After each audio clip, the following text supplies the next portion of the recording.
Like, comment, and subscribe, and you will have a chance to win this custom printed 2x4 propaganda tile in next week's episode.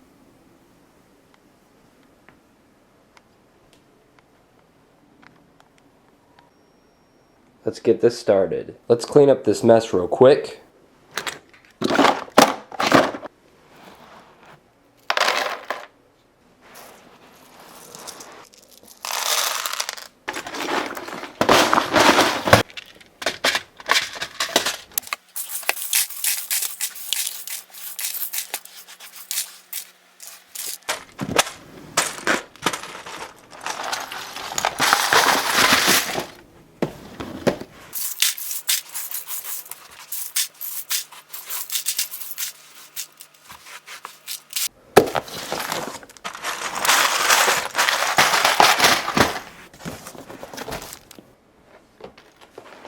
Alrighty, ladies and gentlemen, let's get started. The Battle Peleliu, episode 28, I believe it is, and we have a good amount of kind of minifigure progress and vehicle progress. So, without further ado, let's get started. Alright, so first up, I'm going to be mounting 1919 machine guns on these LVTs on the side guns. So, there'll be two 1919s and two M2 50 cals up front. More info on the 50 calibers next week, I believe, because I have a 3D printed prototype of my own 50 caliber that I'm going to show next week. So stay tuned for that, and that'll look really cool on the front of the LVT. So then, of course, we'll have the Marines gunning them and whatnot. I also readjusted this 1919 on this Stuart tank, so it's a little bit lower, so it looked more accurate if I stood a soldier up on the back. So as you can see, he's manning that 1919, mowing down Japanese soldiers. So I thought that looks pretty cool. Alright, so we're going to be picking the winner for last week's episode. The giveaway, it was for a Japanese flag, I believe it was. So we're going to randomly pick a winner. We're going to click this 3 times, and then that'll be the winner. So here we go. 1, 2, 3. Alright, Bricks by Brick Studios.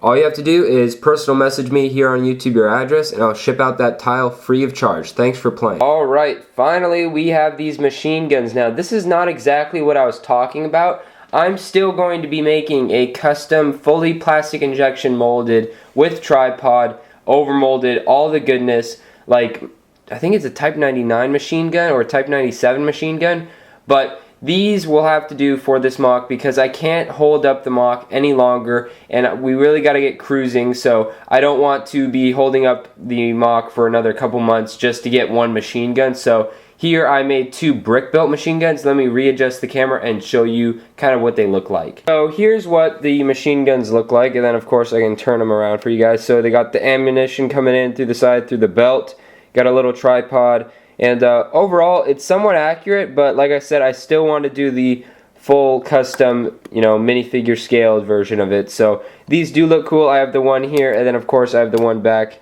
over there. So overall, they definitely add a lot of realism, and now those Japanese soldiers have a weapon to defend themselves. So that's good. Next up top, we made 3 mortars. That's right, 3 mortars, and then of course we have sandbags to protect them. We have a bunch of Japanese men, arming them, putting mortar rounds down the tubes. We have a big, I guess you could call it a chest or a crate of 20mm howitzer rounds or, mortars. And then, of course, we got like this Japanese guy running up, trying to help out. And let me readjust the camera and show you guys kind of the mortars at a better angle. Okay, here's a better look at the mortars. So you got 3 of them here. We got a bunch of crew arming them, I guess you could say. And overall, I think it looks really good. And then, of course, I'm still planning on, I'd like to do maybe another machine gun here, and then this spot, this kind of blank spot, that's going to be for the anti-aircraft gun that I showed last week's episode, so that'll be going there. And if we can't make another machine gun, there's a Type 92 mortar, I believe it is, that I'm going to be making. I might make 2, or I might just make 1, so we'll definitely be able to cover this up, because as of right now, it does look kind of empty, but I definitely have to say that this is adding a lot, and that added a lot in last week's episode. But as far as the general mock goes, we're almost done, guys. So what was really cool is I was able to find a bunch of these cheese slopes in those bins as I was looking for parts for these machine guns, which was awesome, as well as a bunch of these grass stalks. So that was good. And yeah, hopefully I might even try adding some grass up top, see what that looks like. But as far as the general mock, it is almost done, guys. So now we're just really focusing in on figures, smaller vehicles. I mean, a mortar isn't a vehicle, but it's kind of, you know, a mechanized thing. And yeah, so marine part should be getting in this coming week, so hopefully by next week's episode we'll have a whole bunch of marines. And then I'm still working on the Japanese weaponry, and I've been going through and finding a bunch of like pot helmets and American weaponry, so we shouldn't have to order and wait on any orders for that. So hopefully we might actually be able to get this done by, I'd like to say, well under 50, if not under 40 episodes. So without further ado, thank you guys for watching, and yeah, that's pretty much it. See you guys later.